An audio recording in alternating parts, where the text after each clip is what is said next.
Hi there. I thought I would bring this video to you because I'm starting to see a trend, sort of in the national news. I'm starting to see a trend in the conversations I'm having with investors, and it's all about the real estate crash of 2018. Maybe it's the real estate crash of 2019, but in essence, it is the story of, oh my God, we're going to do it again. 2008 revisited. Get out. What's going on. So I thought I would, take 4 or 5 slides and tell you what I think is happening in this real estate crash so that you all can be prepared and we can move forward. So always we go over the goal. We'll talk about why I picked this title. We'll go over things to remember because I've lived through the last real estate crash and prospered. So we'll sort of talk about what that all meant. We'll talk about negative feedback loops because when they start, they can get pretty nasty. And then I'll sort of close out with my recommendations. So why did I pick that title? Well, again, always honest with you. I picked that title because hopefully it makes, 50 more people click on the link. I think there's so much negative news out there. I think being negative sells or causes people to look at it sort of like a car crash and all of that. So I wanted to make sure that my thoughts about the real estate crash of 2018 and 2019 would sort of be listened to by more and more folks. Obviously, I invested through what would be considered a true crash. All right, the 2008 run up, the ultimate rollover, and long devastating crash. So I have some stories to share and sort of compare and contrast what happened then with what's really going on now. Hopefully you've heard me say this before. I'll probably say it 100 more times in videos coming up. Real estate's emotional, and it's emotional for many folks, where it really should be logical or almost mathematical, right? Especially rental properties. If it's owner occupant, maybe it should be emotional. But when you're looking at a rental, it really shouldn't be emotional, right? It shouldn't be.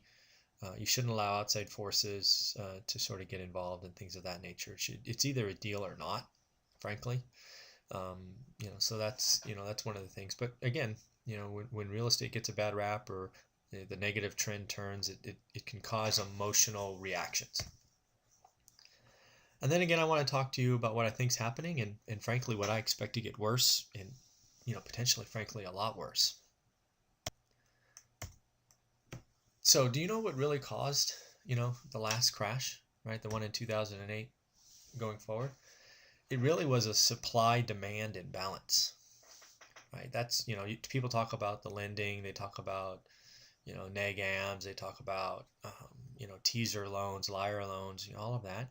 But at the end of the day, what really happened is banks became forced sellers really at the same time and in quantities that we had never really seen before. Right at the same time where they stopped lending, which turned off buyers. Buyers disappeared, which caused more sellers to default, and that negative feedback loop took years to process, right? We had to get through all those bad loans that were built on artificial principles and, the fact that real estate always goes up and, all that nonsense.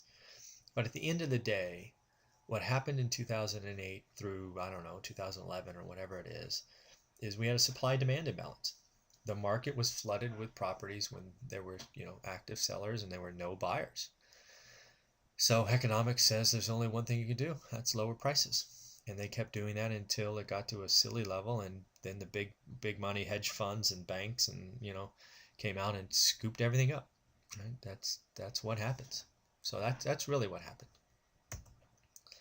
So I'd ask you, right, if there was really a supply-demand imbalance that caused the last crash, is that happening now? Do you see any forced sellers in quantity coming? I don't. Frankly, I see the exact reverse of that happening. I see the largest generation that, for the most part, has been out of the real estate business finally sticking their toe in the water. Right, this is the millennial generation. Right, they're going to be coming in and doing what generations have done before. They're eventually going to get married. Right, they're eventually going to have kids. They're eventually going to settle down. Maybe it's 5-10 years later than past generations. Good for them, right? Who cares? That's for them to figure out. But they eventually do these things, and when they do, they will impact the market. We also have a bunch of people that would potentially be sellers or move up buyers or whatever, who have 30-year mortgages locked in at 3 and 4%. Right? You think they're going anywhere? They're smiling every time they cut that mortgage check, right? It's probably half what they were doing before, right? So they're not going anywhere. Job market's fine. Why do you think they're going to be forced sellers? Incomes are improving. Job market's strong. Some would say strong as ever been. So there's no supply demand imbalance coming in. Hence, there's no crash, at least on a national level. It's just not going to happen, guys. It's just silly. However, what's really going on? There is a negative feedback loop happening, and I think it's happening in two areas. First, the high-end markets haven't been healthy for a while, right? I talk about San Francisco. I think it applies to New York. I think it applies to Orange County. It probably applies to the top 25 markets in the country. But what's happened is affordability has gotten stupid. So those of you listening to any of my videos, I'm really a strong believer in the affordability index sort of flashing green, yellow, and red. And then just to review, I look at any market that's at below 20 as sort of between 20 and 15, 20 and 13 sort of being unhealthy. That's a yellow flag. I would get nervous. And then anything below those numbers is just flat out red. So I don't know what it is in other areas. I happened to look up San Francisco the other day, and it's 5. I've never seen a 5, right? The high-end market in 08 was 11, right? In the markets I was seeing, and that was unhealthy, right? That's a red, and San Francisco's taken it to a just ridiculous level. So markets that do that basically mean there's no buyers. Nobody qualifies, guys. That's what's happening. Right? When you have affordability of 5, there's 1 in 20 people can afford the homes. And that just means there's less buyers. When the buyer pool disappears and sellers are selling, yes, listings are going to go up. Price drops are going to happen. It's just ridiculous. So yes, those markets are in trouble. But guess what happens?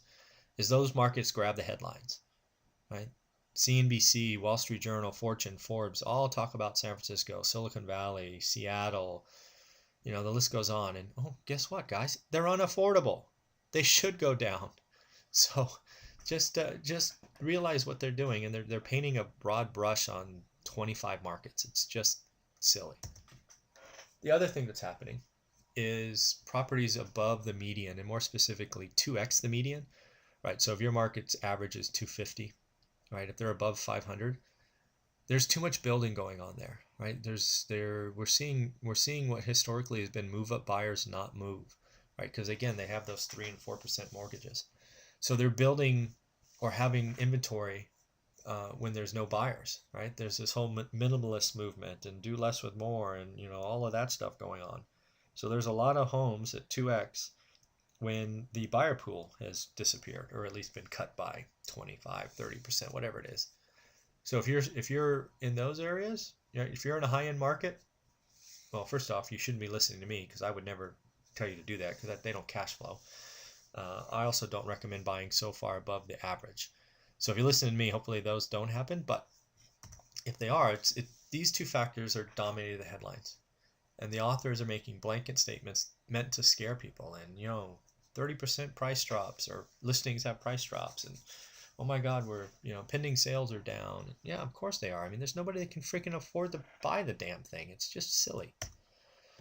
I think this negative feedback loop is going to continue for 12 to 18 months. They often go on longer than we'd like. I think the end of this, we get to a more balanced market across the board. I don't like talking in generalities or nationally, but I do think that's where we sort of take this. I think we're still in a seller's market. But I think by the end of this cycle, it will be more balanced and truly a buyer's market, right? Which will help people looking to buy higher end or looking to buy other markets. I don't think it really impacts the rentals that I'm and the folks I'm speaking with, but I do think that's where this is. So here are my recommendations. First and foremost, what not to do. I've said it before, I'm sure I'll say it again, if you're following my advice, live where you want, live in these high-end markets, own a property, right? Own your primary residence, go for it, by all means. But we're not going to be buying rentals in those areas. In addition, we're not going to be buying rentals that are 2x the average for any market. And I think that goes for good times and bad. That we don't invest for appreciation. That's not what I'm trying to do with you. I'm just trying to help you get a few rentals so that your retirement years are easier. The other thing to remember is be greedy when others are fearful. I think Warren Buffett talked about that, right? He's fearful when others are greedy, but he's greedy when others are fearful. I think less competition is always a good news. And I think, again, back to some earlier points, real estate's emotional. So I expect that negative feedback loop to take some folks out of the market, which should be good news for all of us. What might not be known for a lot of folks, while I've been investing for 15 years, following the kind of one rental at a time, I firmly believe that we're financially free because of that 3-year period after the crash. When everybody disappeared and we got creative and found ways to do deals, that's where we really establish our foothold and cash flow and all of that. So I firmly believe being greedy when others are fearful is a great idea. Again, also remember what I recommend buying. Again, we're not talking high-end stuff. We're talking what I now call pride of ownership turnkey rentals. It's the stuff where you put a decent down payment, sort of set it, forget it, and keep on doing what you're doing, right? Working your busy lives, raising your family, and of course saving for the next one. That's all we're trying to do here, right? It's don't overcomplicate it.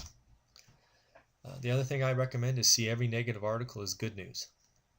Seriously, every negative article that's out there gets read by hundreds, if not thousands or tens of thousands of folks, and it's going to turn some of them off. And when people get turned off, gives you the opportunity, and you don't have to have bidding wars and all of these silly things that happen in sellers markets just don't happen as the negativity builds. The other thing is let's try to buy your first or next pride of ownership rental during this negative cycle. Again, we're financially free because of a negative cycle, so I fully believe that buying during these downturns is a great idea. And then what happens is when they turn, right, and they always do, I said earlier 12 to 18 months, you're actually seeing artificial pop in equity or appreciation, right? When suddenly real estate is cool again, right, you'll see, 5, 10, 15, depending on what market you're in, pop in equity appreciation, which is never a bad thing, right? It's always, good to know that, hey, my property is worth, 10, 15, 20, $50,000 more. And it's just because it turned and the negativity disappeared and now every article is positive. And that's, again, goes back to buying when everybody's afraid. So in short, I don't see a real estate crash in 2018 or 2019. I do see negative feedback loops. I do see the press trying to scare people. I do see all these things. But the numbers just don't support that. I don't see any forced sellers in quantity coming. I see lots of opportunity out there. I plan to take advantage more and more myself. In the end, do me a favor, leave a question, comment, like button. Also help with subscribers. If you happen to have a lot of folks out there talking about the crash or talking negativity about this real estate cycle, please send them the link. Maybe tag 5 or 6 people to take a look at it. That would be great. We've had a decent week. We're up to 149 subscribers, but a long way to go. We got 851 to go. All right. Have a great day.